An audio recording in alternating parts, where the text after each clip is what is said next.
O te pese mavi ia leali I. Aua elelei o ia. Elelei o ia. Ia te au.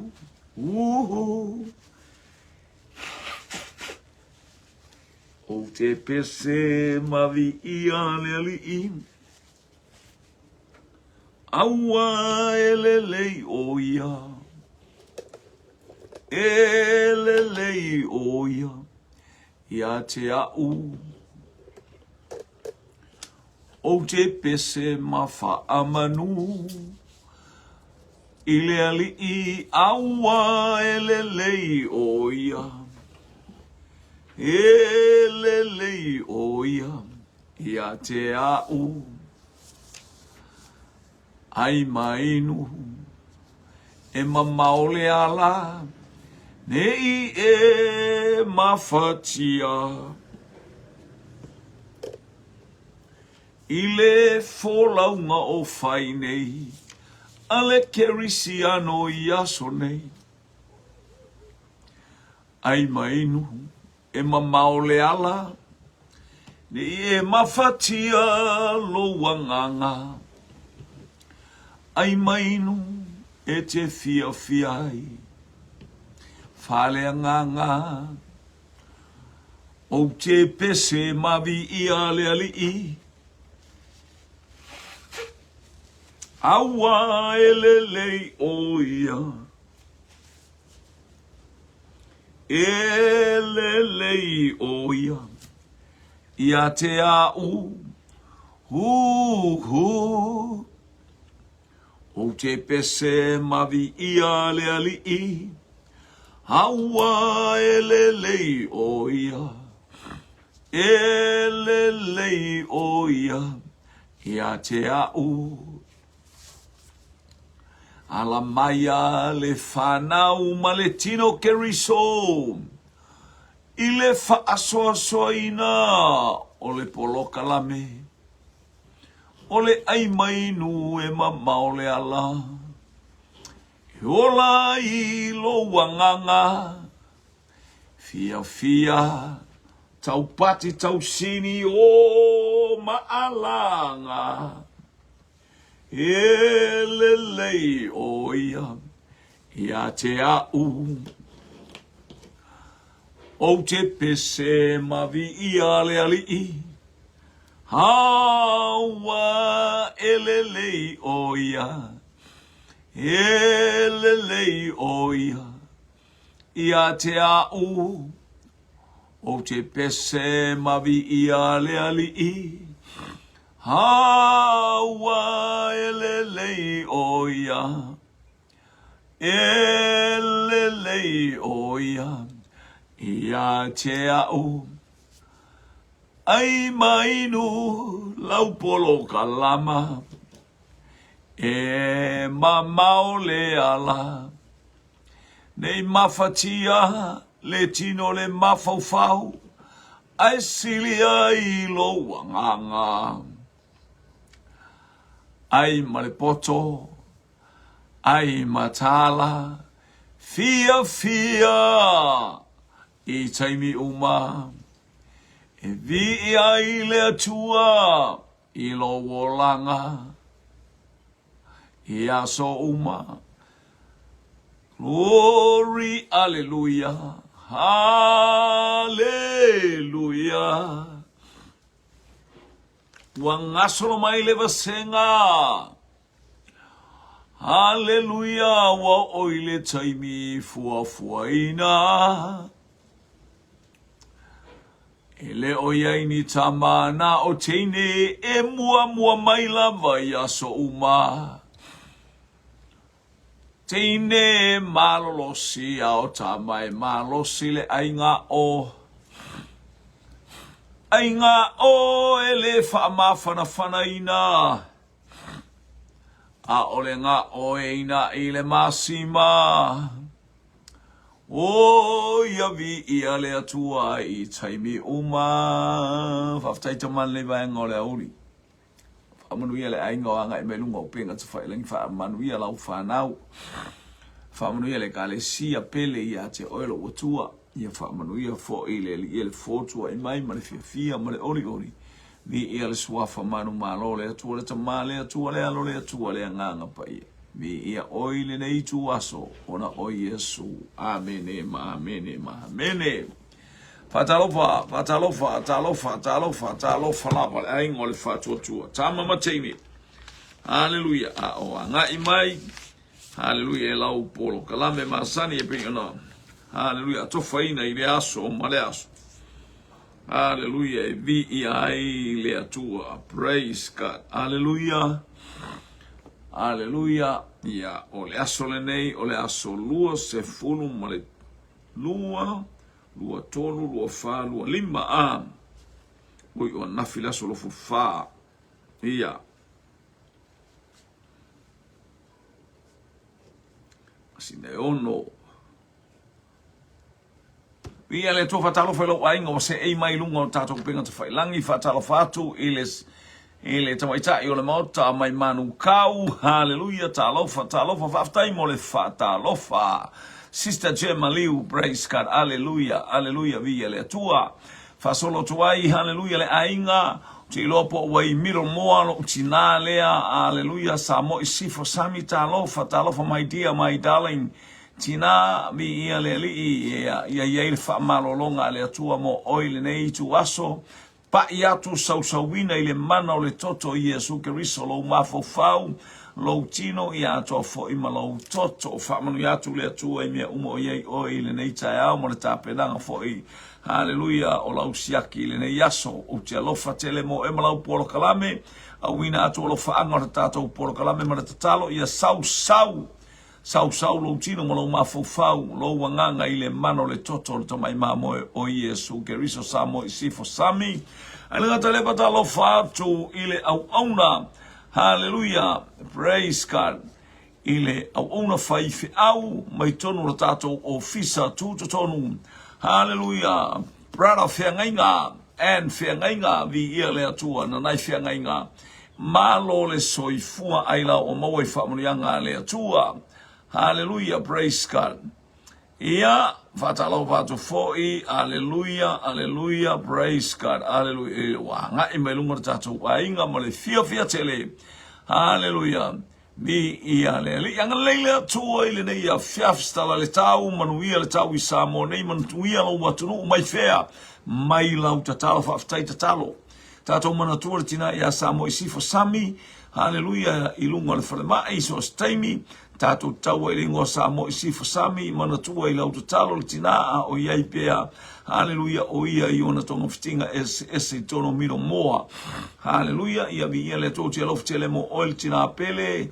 Hallelujah. Fa manuia tule atua sau watu le mano le toto le toma ima moe o Yesu Keriso mo oe.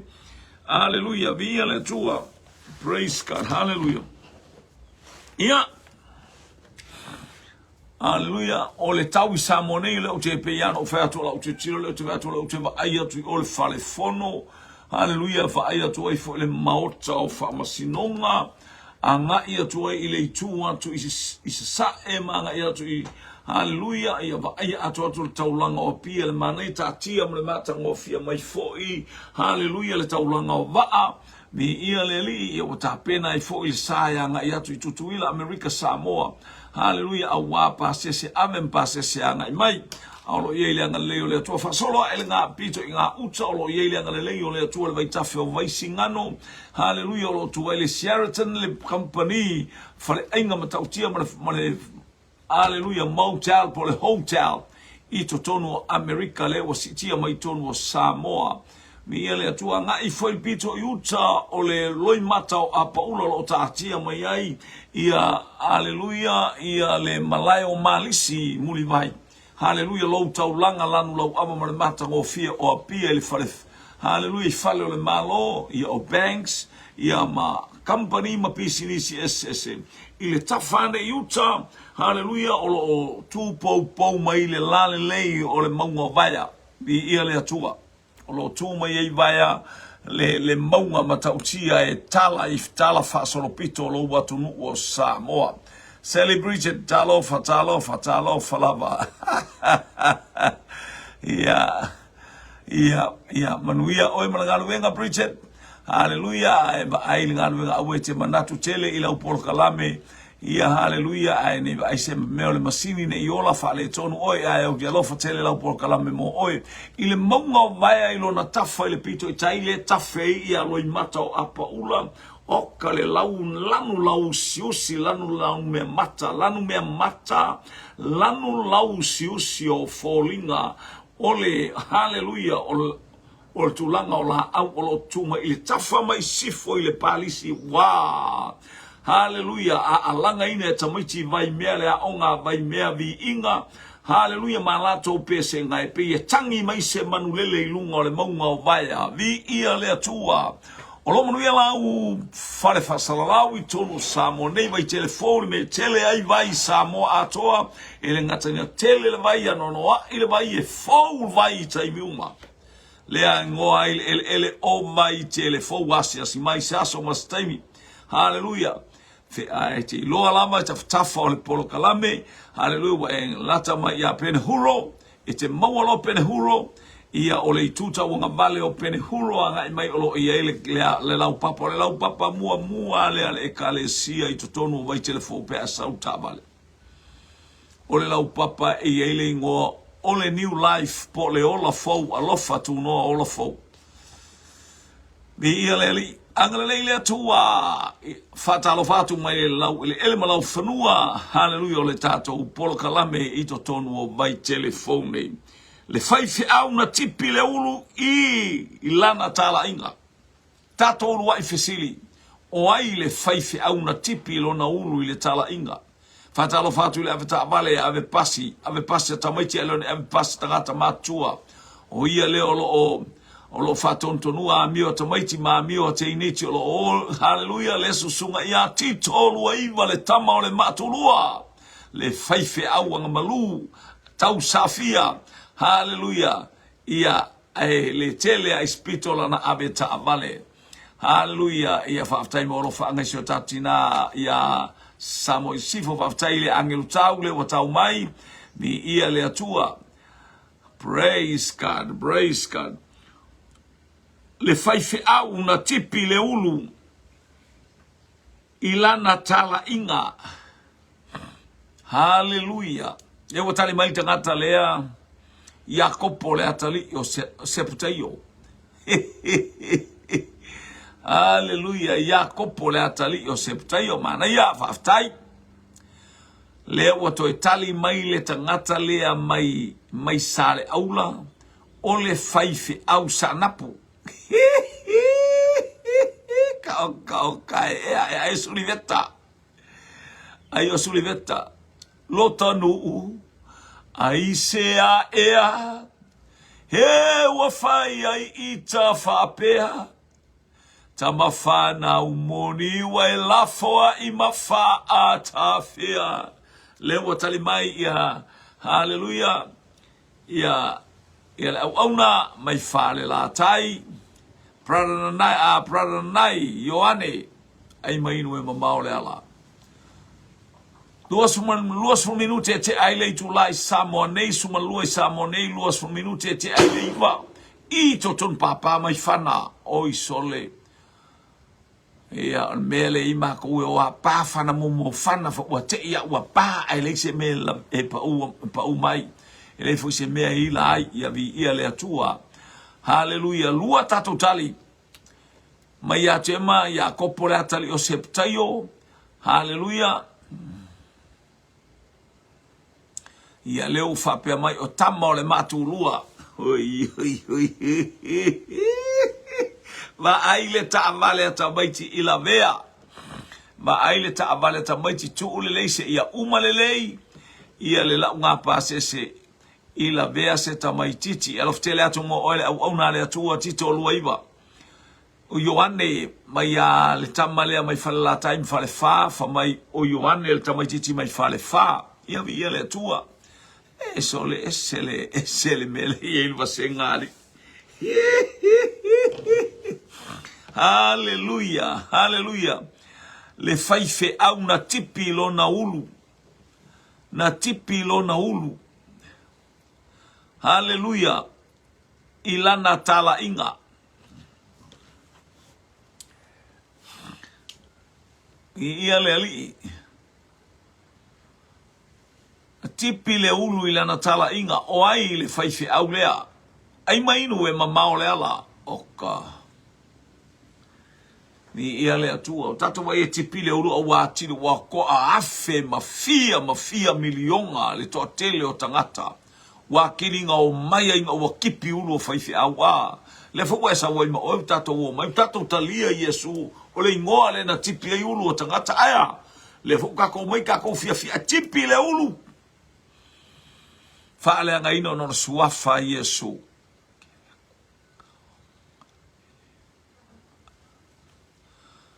Fa mai ke laku kao ka le ma. Ke le malamba le ngana tangata le ya so ia. La no la sipa lan tusi lungole.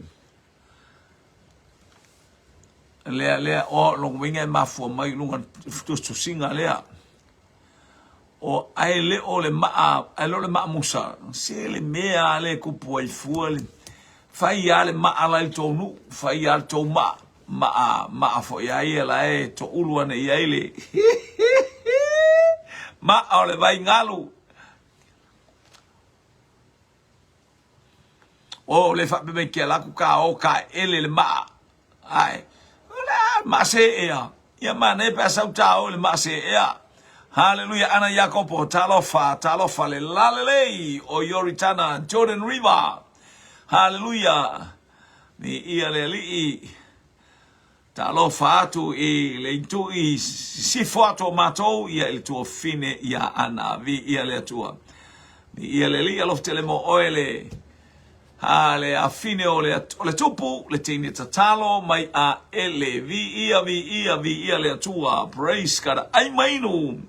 E mamao le ala ua tali le tātou fesili e leo maua tali o tātou fesili langa o Ioane le uso Yakopo le na fasioti e leo sau whapena tipi le ulu e le aima stala whapena ansa o tipi le ulu e leo maua maila le tātou e leo maua maila tātou tali o le tātou tali o Ioane le papatiso le angana fai maile fafine Alue siva au maile ulu o Ioane le papatiso.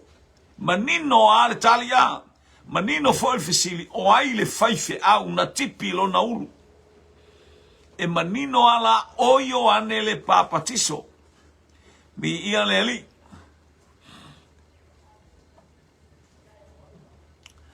Ia ale mate e sauma o e fo ai le ulu e tongi ele fine fangari le ulu. Ia alo fatu lau polo kalame. Hallelujah. Ore tatou tali ele o Ioane. Le atali o septaio. Na mo ina oti famaturo.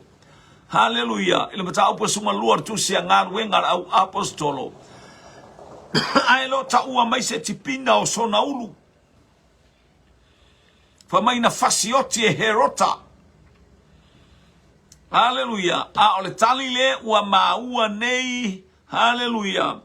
O Ioane le papatiso e manino lama ia le tulanga na ia Ioane le papatiso. Fai mai le fafine. A fai mai ia herota ia ke oi po le ale me te manao. Ai fai te manao I le ulu o Ioane le papatiso I le tanoa. Oh, sole ka I makaukia. Ka I makaukia kenga le chair of God. Hallelujah. Ia mai a ele, ia manuia lau.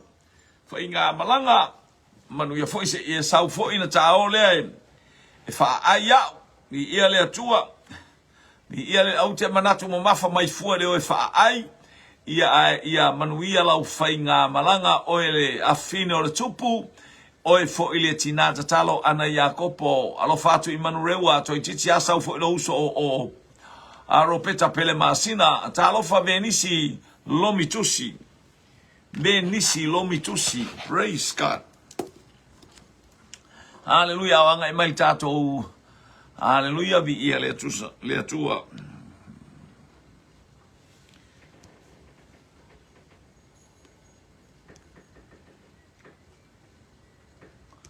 Praise God. ai mainu e mamao le ala o sao ana o Ioane le papatiso. Haleluia. Walei, wa mawara tato tali o la tato visili o Ioane le papatiso.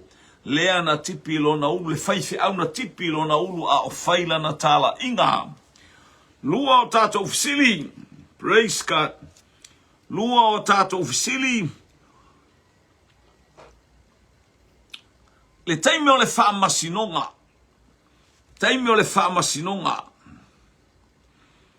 Hallelujah. O whea le tu e tutu wai tangata o wha manu yanga. O whea le tu e tutu wai tangata o wha manu yaina o lato o langa le taime o le wha masinonga. Hallelujah. Leo aniu. Oh, praise God. Talo fa leo aniu. Mi ia le atua fa talo fa atu ia te oele au una le atua. Mi ia le li. Ia ile anga le leo le atua mo ia le pa ia le atua mo oele au una. Ne ai a se mea la laifua na fai au afua le leanga le loto i le talia le avta vale. Au afua le fa le tonu le loto i le talia tamo le matulua le saulo mao matata ele lopo e sau afea. Hallelujah. Leo tali mai ia Gemma, sister, praise God, Philly, Gemma, tu au, mase Philly tu au, hallelujah. Ole tu tau matau, ile taimi ole fama sinonga le atua o fe tutu wai, o fe tutu wai, tangata ua wha manu yaina, le wata umai e tema ole tu tau matau. Paftai tasili tatou tali wanga i mai, lua tatou tali ana Yakopo ole tu tau matau. Tali mai fo ile tamai titi lea mai le maunga whao, i tu tau matau. Tali mai le auro mai le whare mai o, hallelujah, tatou whare mai le i mangele, miro moa, le tinaya Sami, sister Sami, tau matau. Benisi, meniasi lo mitusi, meniasi lo mitusi. Fiu e tutui lalo le soko. Ia, malo lo mitusi. Sista lo mitusi e tui lalo le soko. Ia, malo fau paa le teine mai wanganui. Lele wa sau ma le tu tau matau e tu wai e wa whamanu yaina le whamasinonga. Hallelujah, hallelujah, hallelujah. Hallelujah, malo fau paa e tui le tu tau matau. Ia, tu e sau stasi. Ua tali la tatou fisili, malo le tali, malo le fa malosi, malo le ono sai, sa o le leile tali, sa o le leile tali o e la tonu fa pia mai e tutu, e ua fa manuia ina i le tu ta matau, fai mai Yesu o i la tau o i lo tu ta matau, o e ua fa manuia ina, ulu fale maia, ulu fale maia.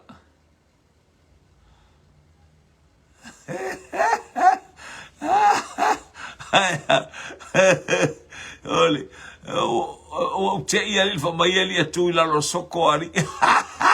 Sao, la ngo tangata na tu la lo soko. Ia tangata la tu e soto. Mata le e soto la na o mai tele tangata fa le tonu no mai ai. Vi ele to le sia tato fisili. Anga le ile tua mo o e praise God. O le ale taimi na sauwai le fato a faya va a o fatali tau pou. O le ale taimi na sauwai le fato a faya va a o fatali tau pou.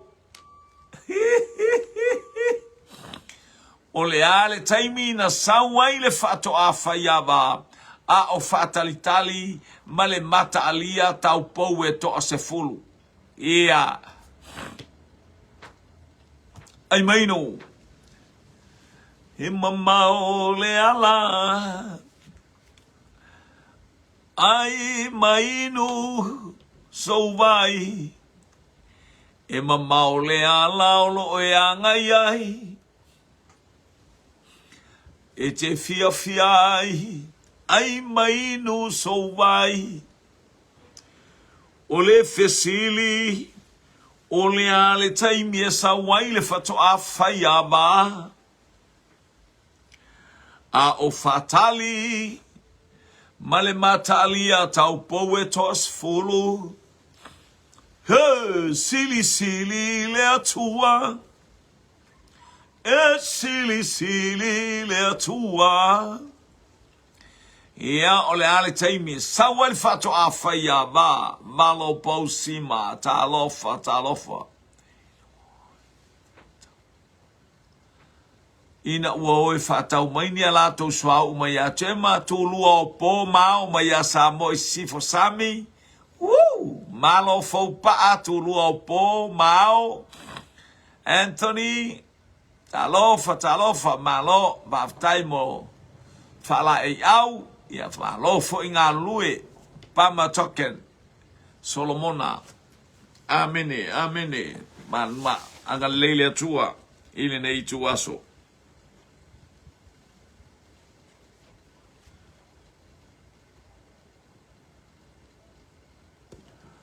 Hallelujah. Ana Jacopo, tulua o po mao. Anthony, e sawi ile tulua o po mao. Taimi wale mata ala tangata. Oka sole. Kai au lelei. Taima nei ai atali. Ai maino e mamao le ala tasi lua tatu a tema o le tulua o po. Mata yo lo sumalima fai upo e ono. Revival Andrew, talofa. Tulua o po mao. Vi ia le ali.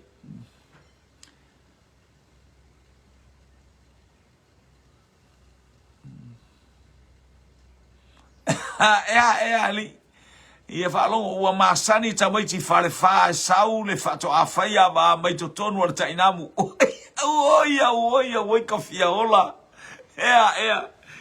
Ale osa ai en kau ele ulu. Ia talofa. Sole.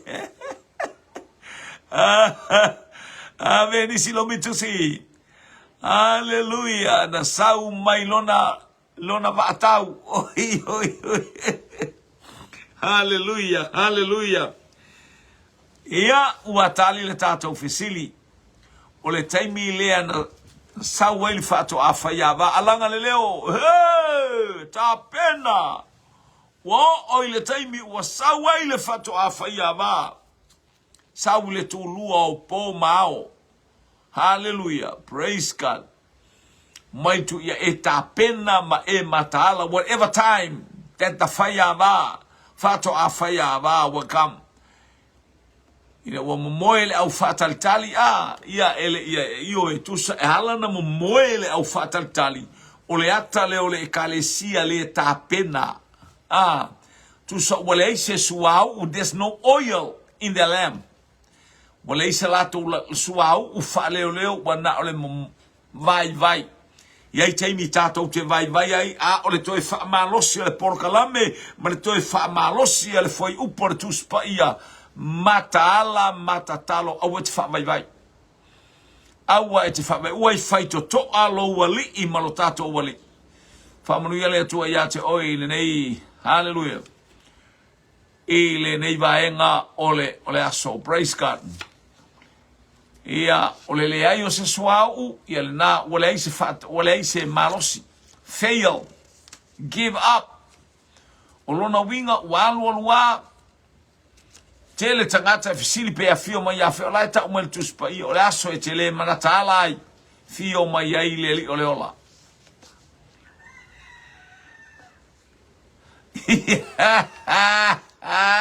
Aloko e teine.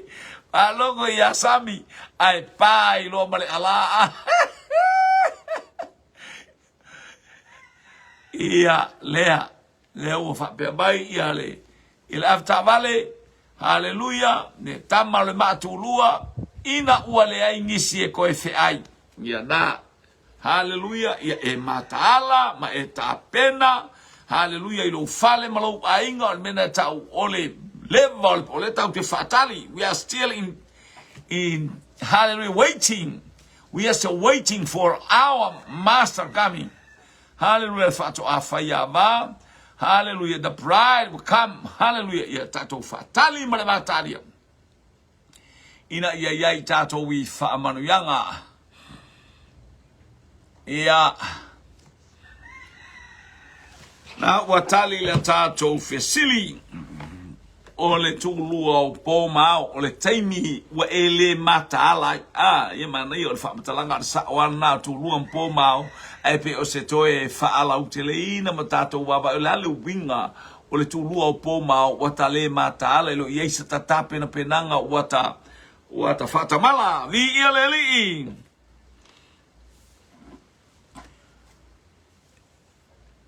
e iei le tupua na iloa e iei le tupua na whai ei le miti a Nebukanesa. E lima o na vaenga, o le ulu, o le auro, o na folona fata ma o na lima, o le siliva po le ario, o lona sulu ngā titi, o le ap. Hallelujah. Praise God, praise God. A olona, praise God. Olona sunga titi ona onga vae ma ona vae se toka mutatu kako. Ona vae ma ona onga vae. Ia o mea isi mea a o apa me a o u a mea isi mea. Ma ona tamata mai vae ia le na elima ia i vae ngor tupua lea. Hallelujah. A alfsili. O ai le malo e fata tau i ai lima male fata. Lua lima male fata. O ai e fata tau i ai. Yo. Ai mainu e mamao le ala. O ai le malo e fata tau i ai le miti lea a Nebukanesa. O le ulu o le auro. O le fata maona lima. O le ario. Po le siliva. O lona sulu ngā titi, hallelujah, o le apa me mea, ona o ngā vae, hallelujah, ma ona tuli vae, praise God, o lo ta umai, hallelujah, o mea nisi mea, o a mea isi mea, praise God, o ai le malo lea, o ai malo ia, ai maino, e mamao le ala, hallelujah,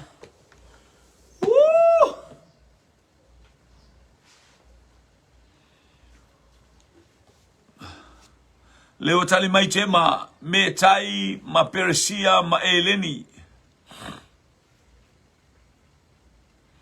Me tai ma Persia ma Eleni. Tali mai Anthony Tanuvasa me tai ma Persia.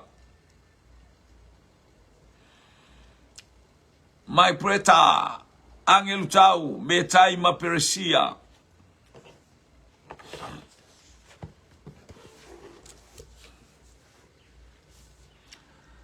Angelu tau me tai ma Persia. Ana Jacopo. Hallelujah me tai ma Persia. Jema me tai ma Persia.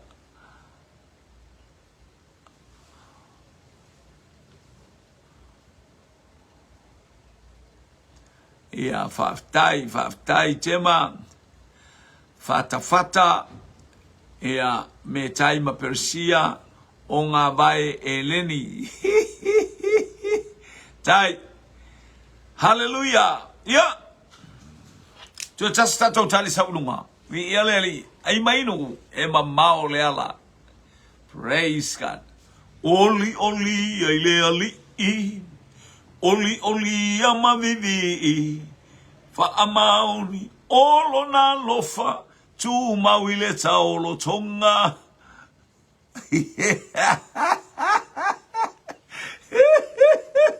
Ole, fa me fea linga I loa el karaka leo. Me va fe longa I loa tamo le Mount Fao ali e kopi kari el awali ia. Ai fo tau tiro atu ia e taulo na ulu le kopi angia. Le kopi a le foi tau tu atu lo na ulu a. Ole, Alai lua mai ko lua le wali angelu tauma matito sole. Ya ke ro kamale mai fangali ele tai kopi. Hallelujah. Tai uatali le tato fesili. Fa tai motali vi ialeli o le talanoa, o le ulu o Papelonia, o le auro. O le fata matau au. Hallelujah. O lo o talanoa ya me tai ma Persia. Talanoa ilo na sulunga titi maona sui lapa. Hallelujah. Onga mai. Hallelujah. O lo talanoa ile malo praise God. Ile malo eleni. Talanoa iona tulivaya nga ia tuilalo talanoa. Anga ile malo Roma. Vi ia le atua tama ivae. Ia o lo talanoa. Hallelujah.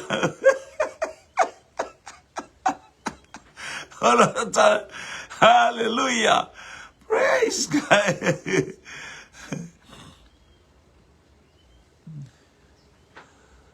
Ia ar fata e aquele fiapian fata le vaiatu. O lima male fata o eleni e alana ilo o o Persia me saim Persia e lua lima. Te ilo ai ia le tua le tupua le tuai. Aiva ai te fai e tato fika i le tua le tupua. O le nukleo me taima Persia e umi le pule le si e la titi il pule le silo na winga le fa pe le lima. La fa pe le lima pe le tu fa pe pu le lima lea. Ai umi le si lima. O le lima e umi o le ata na o Persia. A le lima e pupu o le ata le na o me tai. Hallelujah tato te va ai ina ye hanga le ale ulu e talanoa ia falefa sole oka sole. O le fa be mai me tai o maonga vai ona nai uangungu sole karo faya li fa pe wele ngungu ani fai fi au ia ole ani ena ole ani fa anai piniki saka tu ia marti polo ia inu le afiafi marta yao. Hallelujah. Ia ale foi koyoso sole ia baila ile foi wa amatanta wa misa ne wa amatanta wa misa. Hallelujah tema baya la walia le fo oso mai le sinan io me tai o onga vai me tai ma onga vai ona nai ua ngungu sole ele ngungu sole le fai fia o polo kalame mai kai mi umari. Ale fa pe mai angelu tau o le ulu e talanoa ia fale fa o voi e fai le sala ngai pe a mawar ka karea.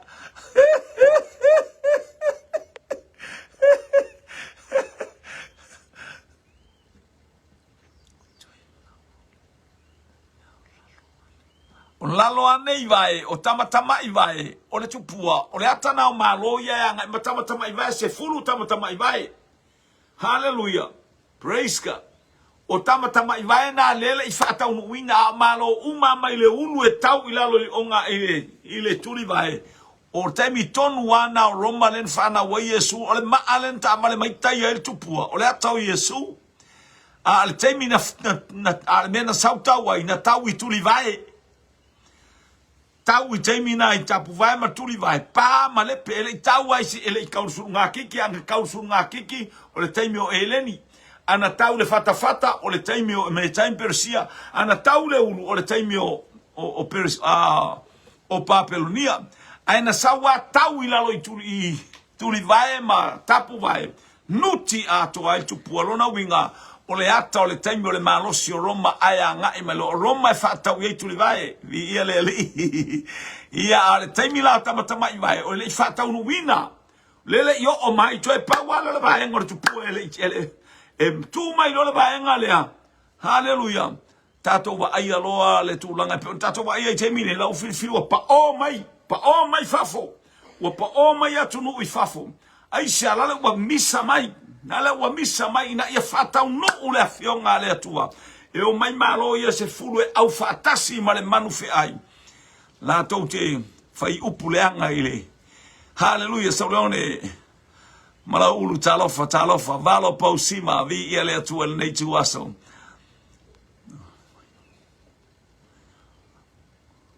Ia lea o saul fisosoani mai Hawaii, o le vai o le ngungu, o le fangu to pesto, inguingu le fangu to pesco, sole, to pesco, ia la walu la ne whaatau mai sa fangu to pesco, e ai no te le ua malo silo ngungu, ala walu pea mai sa fangu to pesto, ia, vaftai lo uso, mai Hawaii, Paulo Antonio, vi ia le li vaftai hunt, vi ia le atua, ia, ianga le le atua, ile anga besi o tatou ainga, o le isi a tatou fisili, praise God, hallelujah. Hallelujah. Winga ole ingoa o petele ema. O aile winga ole o aile isi ngoa o petele ale winga ole ingoa o petele ema. Ia sau oe.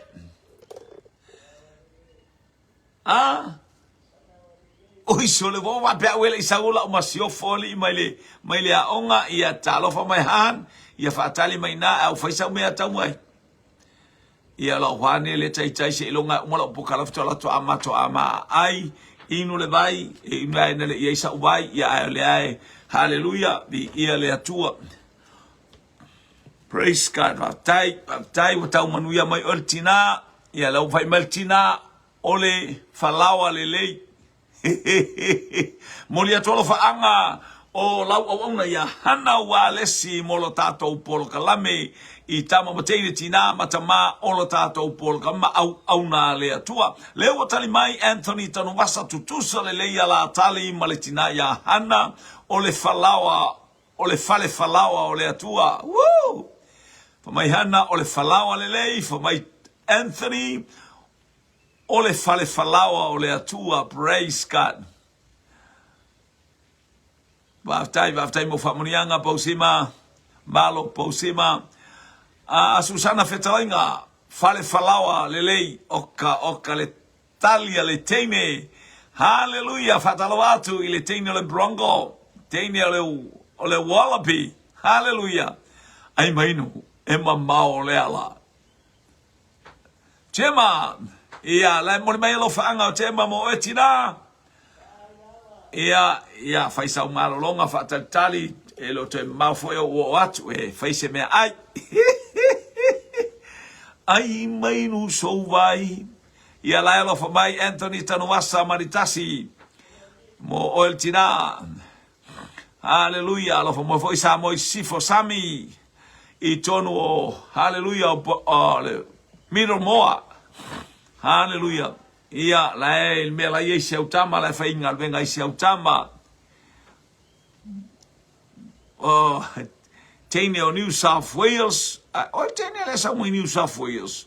O tene solo mai bronco. O tene le al faltu al faifi au. Susana o tene o le. Hallelujah tene o le bronco. O tene mai le red. Lo fatele mai Susana mo el tina hana. Mi ia le ali. Praise God. Hallelujah. Hallelujah. Ia. Ua tali le tatou fesili o le fale falawa o le atua po le fale mea ai o le atua e tau ia petele ema o le fale mea ai o le atua e uina onge na toe fo ia lo matua o Naomi aisea ua tupu mea ai le fale o le atua I se tala mai le whianga inga fou o Yesu Keriso na whanau I petele ema I le fale a reto e ta ua o ia o le a reto le ola ua ta ua I petele ema o le fale a reto o I le lalolangia o I le lalolangi a toa o le atua o le fale mea ai o le atua I le lalolangi na o petele ema e te o aisia nga o petele ema e ke maua I Keriso na whana waile Keriso hallelujah vi ia le atua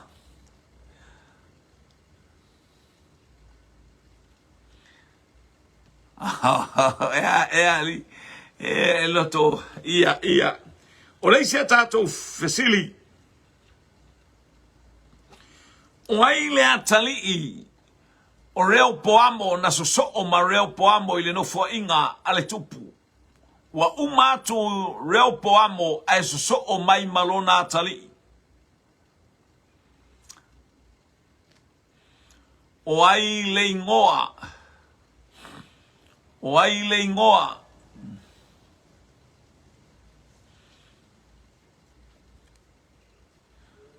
O ai le ingoa o le tupu. Po le atali i o reo poamo na so o mai maia. O ti reo poamo e sui tulanga lo na atali i yo. Ai mainu e mamao le ala.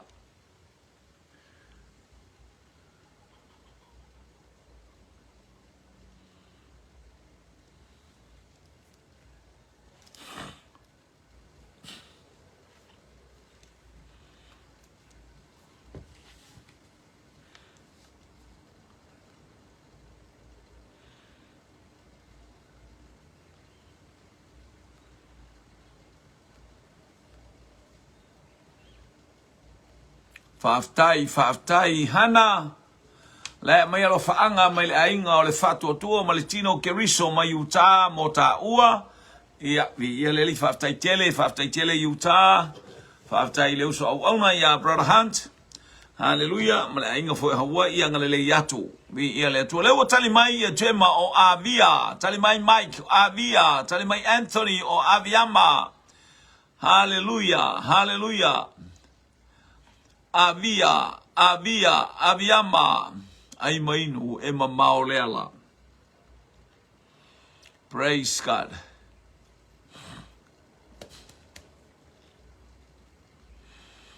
Hallelujah. Lengo le tangata na so wai lengo le tangata lo mole atu lo faanga tina mo le tata o polo kalame ele ngata fo ilea o lo faanga mo moli mai fa tele moa o talo.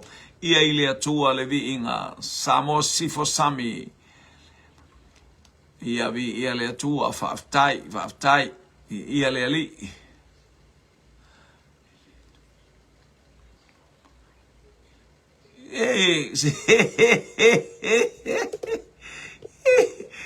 que o fo wali ia de bataulia fo e tawana ia pole le ale lanu e man malo ale ia le maroon lango le o tu sole ole red lango le toto pa ia haleluya ia le li ia malosi oe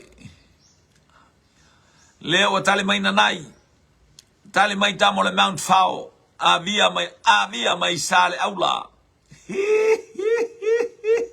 hey abe o itaile ai ele se pitor tagata le sale aula li.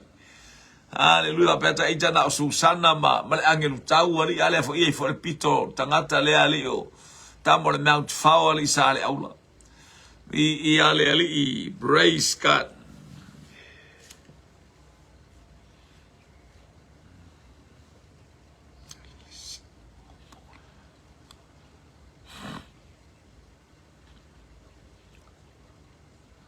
Ia ua tali tato ofisili sa o tatu tali umaror te manoa o reo poamo so lo martama o aviama po avia lango le praise God.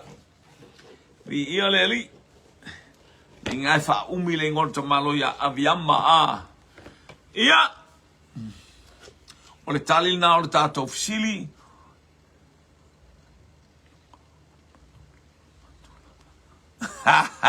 leo fa sala mai mato e fa o no winga e tusi o le tusi na lafo mai le ia te au o le tusi o le fa sa o lungo te alu mai ave tu I lungo le lava ua sa lava se sina na toi mai se au waenga ia e fai malote le lava malo fopa hallelujah praise God tene mai wanga nui le tato to e fisili le tato to e fisili tali le sa o pole se revival Andrew talofa tato to e fisili wanga yatu tali le sa o pole se hallelujah praise God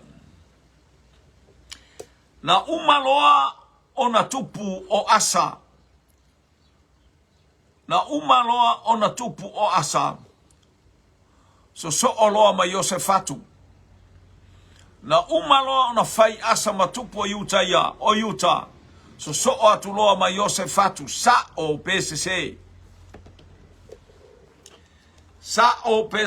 na umalo na fai asa matupu o Utah so atu loa malona talii o Yosef atu sa o PCC lauto e fisili na nei vai ngole aso e momoli atu le nganga fa time le nganga fa malo ile ai ngole fa tua io le afo ise upu wa taunga tai la fa fonga anga haleluya ia o fo il to e fa salana i tama ia ma mailo fia to e fa tanga na i tangata o ilunga le lava ia fia tangata sava le vale lunga le lava to no ia ai awane to e ta ai awane to e fa salana i tama fa mole malo nga lu ne yaso malo se to e sa olele ia sa o ala paulo o tangata tauna fa awane i to e va ai lunga le lava o tangata le mai Mount Fao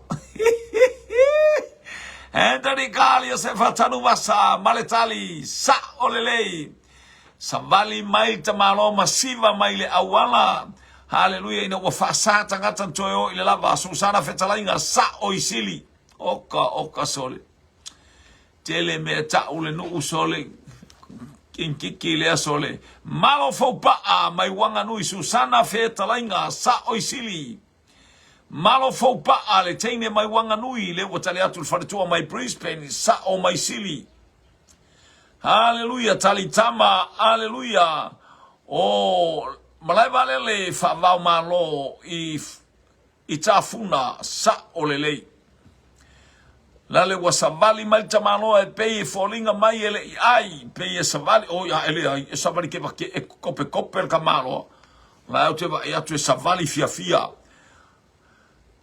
Talia teine mai Brisbane, faletua, haleluya, faletua mai Brisbane. Talia faletua mai Brisbane, sa oisili. Talia teine mai lunga, haleluya, mai lealuanga ilalo I wanganui sao, malo fopa a. Faftai, mol fa malo.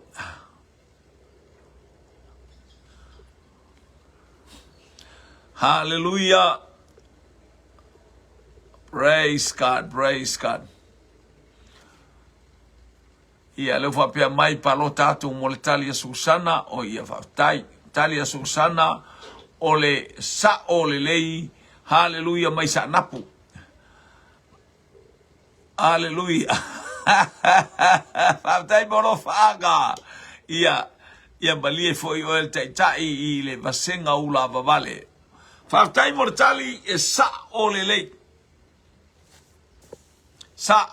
le tali ole tamalole asa ole atali o aviama ia leana umatu aviama so mai ma asa umalo asa so oloa male tamaloa o Yosefatu o tupuia haleluya ole tu aingo Utah faftai ua tali tata ofisili ma ole unga fo na tato pokala mele yaso fa malore tatalo fa maloilo uainga ia ole afo ise upu mastala fo ua haleluya ua so na fai ai ele fasenga ia outou ia tamai tupa tamai ta ele tupa fo io ali ia i lava le oli fia fo tala al tusia kolose haleluya me uma tou te fai mata upe tonu fai upe sumar fitu Iau tau whaia I le tau talatala, I tau talatalanga, o mea tau te talatala noa ai, tau te whaia ia o tau te whaia ia o tau talatalanga, whai mea vi ia I le atua.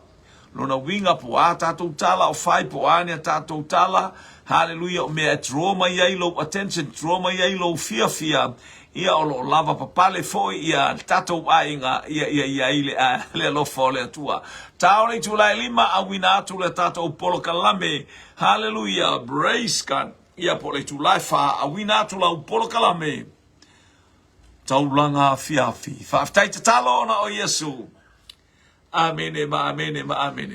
To God be the glory forever and ever.